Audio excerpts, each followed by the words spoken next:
Hola, soy Max Kaiser y esto es Kaiser Report.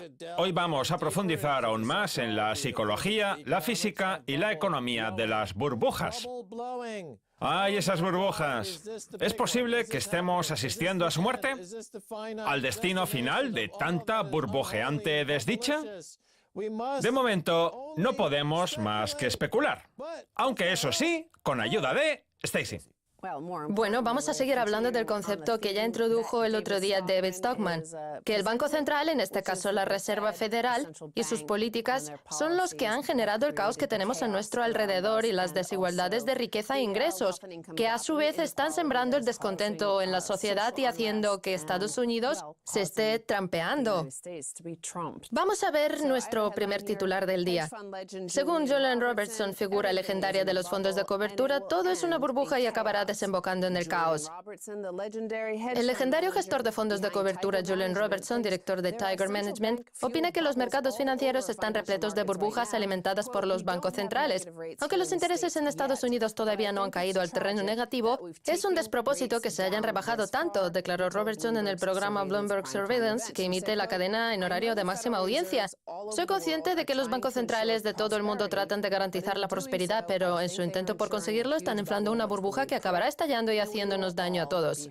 Es evidente que desde que pronunciara estas palabras los mercados financieros han tenido un comportamiento caótico. Por ejemplo, el Deutsche Bank ha generado una gran agitación a escala mundial. Hay un truco muy famoso que hacían los fakires de la India, el de la cuerda hindú. Consiste en lo siguiente. El fakir lanzaba una cuerda hacia arriba. La cuerda se quedaba fija en el aire y entonces un niño pequeño subía por ella y acababa desapareciendo. Pues bien, eso mismo es lo que pretenden hacer los banqueros centrales. Crear una situación que desfíe a la gravedad, a las leyes económicas y a las leyes a secas, lanzar coberturas al aire y seguir emitiendo moneda sin ton ni son, mientras los mercados financieros suben por la cuerda con dirección a las nubes, con la esperanza de que, por arte de magia, las acciones desaparezcan gracias a compras apalancadas, fusiones y adquisiciones, privatizaciones. Esperan poder vender la economía mundial, que mueve muchos billones de dólares, a un precio elevado, sin que nadie se preocupe de llevar la contabilidad para comprobar si existe un nivel de ganancias y de flujo de caja que justifique esos precios tan elevados. No en vano, la economía de hoy no ofrece los salarios necesarios para que los trabajadores puedan comprar productos y que las ganancias y las acciones de esas empresas suban. Todo se basa en esa idea de desafiar a la gravedad subiendo por esa cuerda hasta desaparecer en la tierra prometida de las compras con capital privado. Dicen que todos tenemos derecho a ser multimillonarios y que no dejarán a ninguno de ellos en la estacada a pesar de que nos encontramos con uno en cada esquina. Tengo que interrumpirte, porque no estoy de acuerdo con eso de que quieren que todos nos hagamos multimillonarios. Solo quieren que lo sea su propio círculo de amigos a los que se rescata, lo cual tiene mucho que ver con el siguiente titular que vamos a ver. Recordemos que todo eso de los rescates en Estados Unidos y Europa empezó cuando Jim Cramer, de la CNBC, instó al por aquel entonces gobernador de la Reserva Federal, Ben Bernanke, a que rescatara a sus amigos de Bear Stearns. Y de hecho, durante la crisis financiera, los gobernadores de la Reserva Federal y los secretarios del Tesoro, me refiero a gente como Ben Bernanke, Janet Yellen, Tim Geithner o Hank Paulson, recibieron llamadas de su entorno, de su círculo de amigos, para conseguir tal fin. Fíjate bien en los términos que estoy empleando, porque son los mismos que utilizan Reuters y los medios estadounidenses para hablar de Putin, que, según ellos, tiene un círculo de amigos, un entorno. Pues bien, ya que en la entrevista del otro día David Stockman hablaba de la gobernadora del Banco Central de Rusia, Vamos a ver un titular de la semana pasada de Reuters sobre la institución que preside. La gobernadora del Banco Central de Rusia no cruzó la raya. Es como si hubiera dibujado una raya en la arena para establecer los límites de su postura, a pesar de los poderosos multimillonarios, como el director de Rosneft, que se enfrentaron a ella reclamándole rescates como los que han concedido la Reserva Federal o el BCE. Un jueves por la tarde del mes de marzo, Elvira Nabiullina, gobernadora del Banco Central de Rusia, salió victoriosa de su enfrentamiento con un rival que pretendía ganar influencia en el entorno del presidente Vladimir Putin.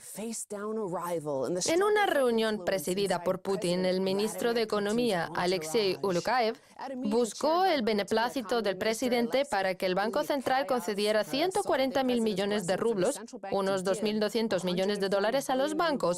Sentado delante de Nabiullina en una sala del Kremlin, Ulukayev argumentó que los bancos utilizarían ese dinero para prestárselo a las empresas en dificultades por culpa de la desaceleración económica de Rusia. Una medida que beneficiaría también a algunos amigos de Putin en el mundo de los negocios. Pues bien, Elvira se opuso a esa medida y Putin la apoyó, así que no les concedieron esos 2.200 millones de dólares a los banqueros lloricas que suplicaban dinero gratis con el argumento de que regalándoles dinero a los banqueros se salvaría la economía. En economía existe un equivalente a la adaptación y la ley del más fuerte. Se llama competencia. Uno no puede depender constantemente del dinero gratis que puedan concederle los banqueros centrales para mantener su oligopolio o su monopolio. Si una empresa no es capaz de mantener su modelo de negocio sin recibir dinero gratis, entonces tiene que irse a la quiebra, que es lo que debería haberles pasado en el 2008 a Warren Buffett, Wells Fargo y JP Morgan, después de asumir un riesgo desproporcionado que, como digo, debería haberles llevado a la bancarrota. De esa forma, ahora tendríamos bancos nuevos y más competencia, con lo que la economía estadounidense sería más dinámica y los salarios estarían al alza, dado que habría más demanda de gente preparada. Elvira lo sabe y por eso decidió no cruzar la raya, diciéndoles a los banqueros, o aprenden a competir o se van a casa. No pienso rescatarles como los bancos centrales occidentales, que parecen no tener confianza alguna en los mercados y cuyo único objetivo es recurrir al dinero gratis hasta la eternidad. E hizo bien. La noticia hace alusión a dos momentos clave de su mandato al frente del Banco Central de Rusia. Ella sufrió la misma presión que Ben Bernanke en su momento. Si recuerdas, durante la última crisis, los medios financieros de Estados Unidos no hacían más que sacar en sus programas a gente como Jim Cramer, que le decía a Ben Bernanke, no es momento de ser académico y de negarse a cruzar la raya. Sin embargo, Elvira decidió atenerse a lo que dicen los libros y hacer oídos sordos a las súplicas de los banqueros. El primer momento clave fue su decisión de permitir la libre fluctuación del rublo en el momento en que la presión deflacionista sobre la divisa se hizo demasiado grande, una decisión tras la cual el rublo se tornó extremadamente volátil, cayendo a su mínimo histórico hasta rozar los 86 rublos por dólar a principios del 2016, cuando a principios del 2014, coincidiendo con el agravamiento de la crisis de Ucrania, un dólar se cambiaba por 35 rublos. Nosotros ya nos hicimos eco en su momento de esa decisión de dejar fluctuar al rublo libremente, y aunque a gran parte de la prensa occidental no le pareció bien, porque lo único que querían era mofarse de la situación de Rusia, la medida logró exactamente lo que pretendía, salvaguardar las reservas de oro y divisas del Banco Central ruso, que supo protegerse a pesar de las súplicas. Sí, ya hemos contado que aunque ha subido el precio de las importaciones, la medida ha permitido que Rusia desarrolle su propio mercado interno, especialmente en el ámbito de la agricultura o el queso. De hecho, ahora es del todo posible degustar un camembert o un brie rusos, que por cierto están deliciosos. Ya veo que te has hecho fan de esos quesos.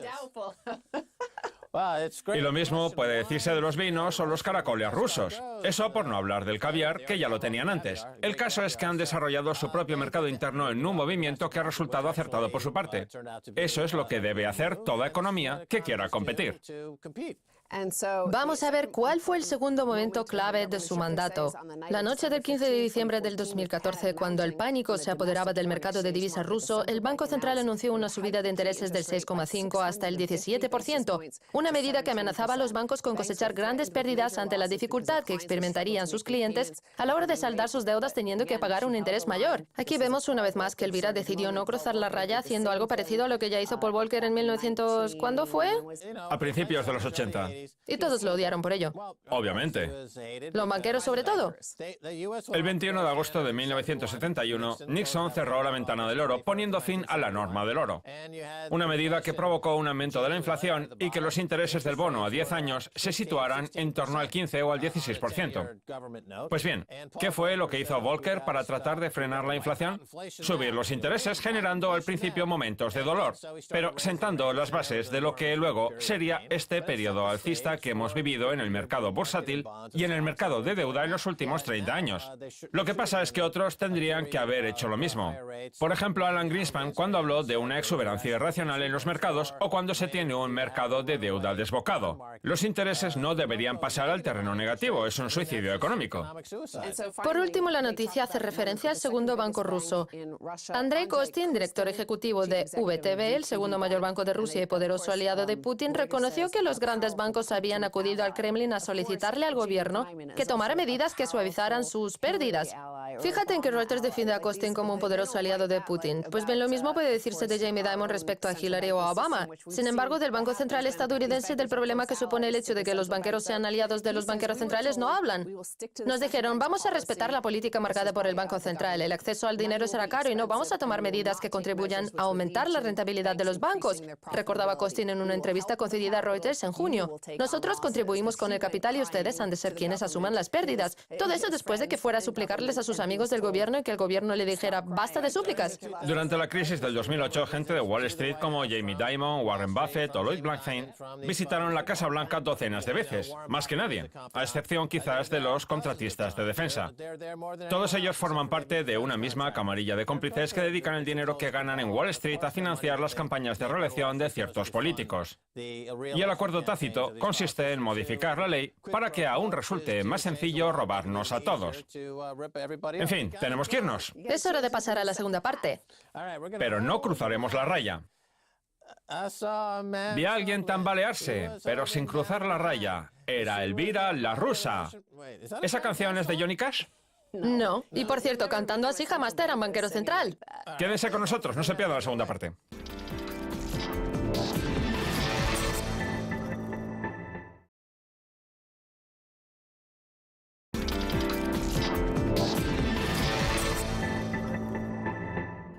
Bienvenidos de nuevo a Kaiser Report. Soy Max Kaiser. Es hora de volver a hablar con David Stockman, conocido por todos por ser el director del gabinete presupuestario de Ronald Reagan. Su nuevo libro, Trumpeados, resulta de lectura obligada. David, bienvenido de nuevo. Gracias. Sé que tiene 10 acuerdos que proponerle a Donald Trump. Sí. Pero antes de entrar en materia, me gustaría hablar del tercer capítulo del libro Trumpeados, titulado La economía de Warren Buffett. El Banco Central ha permitido que la financiarización divida a Estados Unidos. A mí todo esto me parece la piedra roseta para entender por qué tenemos las enormes desigualdades de riqueza e ingresos que tenemos. Cuando uno habla con movimientos activistas como Ocupa Wall Street o Las vidas de los negros importan, todos se preguntan cómo es posible que haya pasado algo así. Pues bien, la respuesta está en el tercer capítulo de Trumpeados. Y las cifras son elocuentes. Todo empieza en 1987, cuando el balance general de la Reserva Federal pasó de 200.000 millones de dólares a 4,5 billones, multiplicándose por 23. Un fenómeno al frente del cual se encuentran Warren Buffett, el mayor accionista de Wells Fargo, al que ahora han descubierto robando y saqueando a manos llenas. Sí. En 1987 el patrimonio de Warren Buffett era de 2.100 millones de dólares. Hoy asciende a 73.000 millones, es decir, 35 veces más. Y encima gracias a una empresa que en esencia no hace nada, ni produce ni fabrica. Solamente se dedica a tomar prestado dinero barato del Estado y adquirir enormes participaciones en distintas empresas. No es más que un rentista. Sí, sí. Y los rentistas no hacen nada. Ahora bien, si comparamos esos datos con otros parámetros, la distribución salarial ha pasado de 2,5 billones a 7,5 billones. Es decir, que se sitúa solo 3 veces por encima. Sí. Y si profundizamos un poco más en el asunto, la suma de horas de mano de obra de la economía no agrícola, que constituye un parámetro preciso del trabajo real, ha pasado en el mismo periodo de 185.000 millones de horas a 240.000. Es decir, que se sitúa únicamente 1,27 veces por encima. Asimismo, durante la era de los salarios medios semanales de Greenspan, la retribución de los trabajadores a tiempo completo aumentó solamente en un múltiplo ligeramente superior al 1. Y por último, la renta media de las familias ha disminuido un 20%. 20%, efectivamente. Vamos, que mientras que la renta de las familias ha experimentado un crecimiento negativo, el patrimonio de Warren Buffett se sitúa 35 veces por encima. Cierto, cierto. Y todo gracias en su mayor parte a las políticas de la Reserva Federal, o al menos eso considero yo. Corríjame si me equivoco. Sí. O sea que el monetarismo, que es la ortodoxia dominante, ha provocado un daño irreparable. Háblenos al respecto. En los últimos 30 años hemos tenido un sistema financiero repleto de burbujas y ahora ese sistema parece dispararse hasta el infinito. Greenspan fue quien inició todo esto. Recordemos que accedió al cargo de gobernador de la Reserva Federal en agosto de 1987, dejando atrás sus ideas sobre la norma del oro, de la que era partidario, pero de la que no se volvió a acordar jamás. El caso es que, en ese proceso de expansión del balance general que acaba de mencionar usted, el valor conjunto del capital y la deuda de la economía estadounidense pasó de menos de 10 billones a 93 por culpa de esa oleada de financiarización que ha cambiado por completo el aspecto de la economía, absorbiendo un montón de recursos y trasladándolos a las operaciones del mercado secundario, que no ha dejado de reestructurar y mover el dinero de un lado a otro, lo cual ha hecho que, al cabo de los años, la productividad de la economía real de Estados Unidos haya disminuido en la práctica. Y el problema es que esa política ha echado raíces. Durante el mandato de Reagan, las doctrinas de Milton Friedman, Sí, cierto. el padre del monetarismo, se convirtieron en la ortodoxia dominante. ¿Nos encontramos en el cenit de sus tesis? ¿Qué es lo que puede sustituirlas? Friedman fue quien despertó a la bestia. En agosto de 1971, Nixon anunció en Camp David el incumplimiento del Tratado de Bretton Woods, alejando al dólar de cualquier tipo de conversión respecto al oro y permitiendo que la Reserva Federal construyera un sistema fiat que ha logrado dominar la economía mundial y convertirse en la política de todos los bancos centrales. La verdad es que la idea tardó tiempo en asentarse e incluso hubo un periodo en el que Volcker se dio cuenta de que la cosa se estaba saliendo de madre y había que reconducirla. Pero con la llegada de Greenspan, el concepto se fue extendiendo cada vez más hasta llegar al despropósito que tenemos hoy en día. ¿Qué le parece a usted que haya bancos demasiado grandes para caer y banqueros demasiado grandes para ir a la cárcel y que estén por encima de la ley? Porque incluso el propio Eric Holder reconoce que a esos banqueros no se les puede procesar, que resulta demasiado arriesgado. Los banqueros han tomado a la economía como rehén, le han puesto una pistola en la cabeza y han amenazado con hacer estallar el mercado bursátil si alguien se atreve a procesarlos.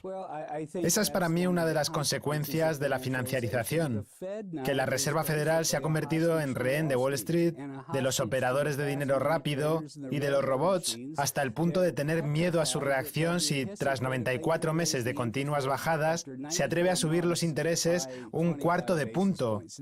Un incremento que no afecta a las decisiones de compra de un solo consumidor estadounidense ni de un solo empresario a la hora de invertir en capital laboral, en renta fija.